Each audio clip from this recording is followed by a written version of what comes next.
Biology, class now, chapter 6, lesson 2, enzymes. अवां biology जो उस्ताद नजूला चन्ना अवां के सिंध ऑनलाइन स्कूल में भली कर असांजे अॼु के लेक्चर जो मौजू आहे enzymes. Enzyme are protein substance that acts as a catalyst in living organisms. Enzyme protein जो ठहियल अहिड़ो मादो आहे जेको जानदार जिस्मनि जे अंदरि अमल अंगेज़ तौर ते कमु करे थो, regulating the rate at which chemical reactions proceed without itself being altered in the process. Enzyme जानदार जिस्मनि अंदरि कीमियाई अमलनि खे तेज़ रफ़्तार सां करण में मदद कंदो आहे ऐं अहिड़े तरीक़े सां मदद कंदो आहे जो उन प्रोसेस में पंहिंजो पाण मुलविस या तब्दील कोन थींदो आहे. मिसाल जे तौर ते खाधे जो हज़म थियणु. खाधे जे हज़म थियण में असांजे ग़िज़ाई जुज़ा जेके तमामु वॾा थियनि था, जीअं प्रोटीन्स, कार्बोहाइड्रेट्स या फैट्स, उन्हनि खे ब्रोकन डाउन करे नंढड़नि मालिक्यूलनि में तब्दील कंदो आहे ऐं कीमियाई तवानाईअ खे पिणु हिकिड़ी सूरत मंझां ॿीअ में तब्दील करे असांजे जिस्म खे प्रोवाइड कंदो आहे.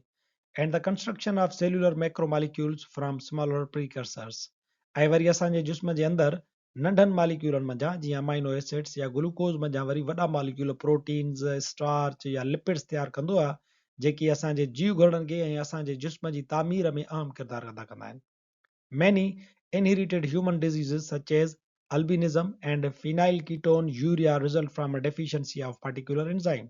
इहे एंजाइम जेकॾहिं असांजे जिस्मनि मंझि पैदा न थियनि या उहे फंक्शनल न हुजनि त खोड़ सारियूं जीनियाती बीमारियूं वजूद वठी सघनि थियूं. मिसाल जे तौर ते अल्बिनिज़म या फिनाइलकीटोन एंजाइम जो नालो तॾहिं जुड़ियो जॾहिं yeast was introduced in fruit sap which converted it into alcohol. Enzyme जो इस्तिलाह ॿिनि लफ़्ज़नि मां ठहियल आहे. इन जो मतिलबु आहे इनसाइड ऐं ज़ाइम जो मतिलबु आहे यीस्ट. याने यीस्ट या हिकिड़े क़िस्म जी फंगाए कंहिं शइ में मिलाइण या दाख़िल करणु. जॾहिं यीस्ट खे फ्रूट जूस में मिलायो वियो त उन ग्लूकोज़ खे तकिड़ो तकिड़ो अल्कोहल में तब्दील कयो. यीस्ट जो अहिड़ो कमु ॾिसण खां पोइ ते एंजाइम जो इस्तिलाह जुड़ियो. Now the enzyme are defined as the biocatalyst which facilitate chemical reaction by lowering activation energy. हाणे एंजाइम जी वस्प इहा कई वञे थी त एंजाइम हिकिड़े क़िस्म जा बायोकेटलिस्ट आहिनि जेकी जानदार जिस्मनि अंदरि कीमियाई अमलनि खे लो एक्टिवेशन एनर्जीअ ते शुरू या तेज़ कनि था. This action of enzyme allows biological reaction to proceed rapidly at relatively low temperature and pressure tolerable by living organisms. Enzyme जो किरदारु जानदार जिस्मनि जी सतह जेतिरे गर्मी पद ऐं दॿाअ ते कीमियाई अमल शुरू करणु या तेज़ करणु आहे.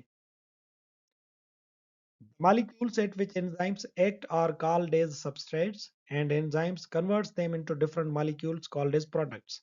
मालिक्यूल जन मादनि ते कमु कंदा आहिनि, उन्हनि खे ख़ासि नालो सबस्ट्रेट ॾिनो वियो आहे ऐं एंजाइम एक्शन खां बाद पैदा थींदड़ मादनि खे प्रोडक्ट सॾिजे थो. हीअ असांजो एंजाइम आहे. एंजाइम मंझि जेको अची करे मादो अटैच थिए थो, जंहिं ते इहे एंजाइम कमु कनि था, जन कीमियाई मादनि खे इहे शेप बदिलाइनि था या उन्हनि ते पंहिंजो कमु कनि था, उन्हनि मादनि खे असीं सबस्ट्रेट सॾियूं था.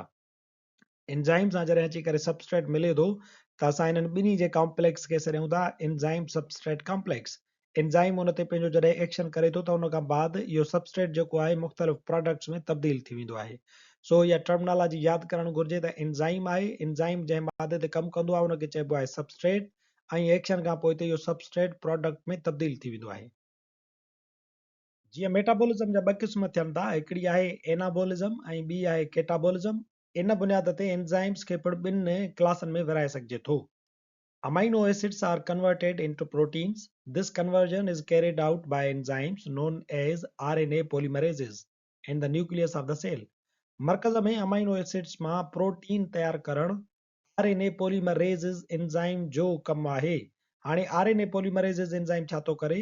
अमाइनो एसिड्स मंझां प्रोटीन थो ठाहे, याने नंढनि मालिक्यूलनि मां वॾा मालिक्यूल थो तयारु करे. नंढनि मालिक्यूलनि मां वॾा मालिक्यूल तयारु करणु याने शयुनि खे तामीर करणु कंस्ट्रक्टिव रिएक्शन्स आहिनि, जिन खे असां सॾींदा आहियूं एनाबॉलिज्म.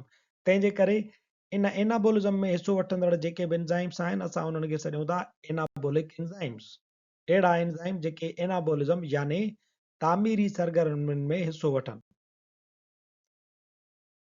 ॿियो मिसाल आहे असां वटि एंजाइम्स जो, जीअं सेलिवरी अमाइलेज आहे। Salivary amylase enzyme breaks down starch into simple sugar molecules. असां जॾहिं स्टार्च निशास्तू वग़ैरह खाईंदा आहियूं त उन जो हाज़मो वात खां ई शुरू थी वेंदो आहे, छो त वात जे अंदरि असांजी लिवर में मौजूदु हूंदो आहे सेलिवरी अमाइलेज।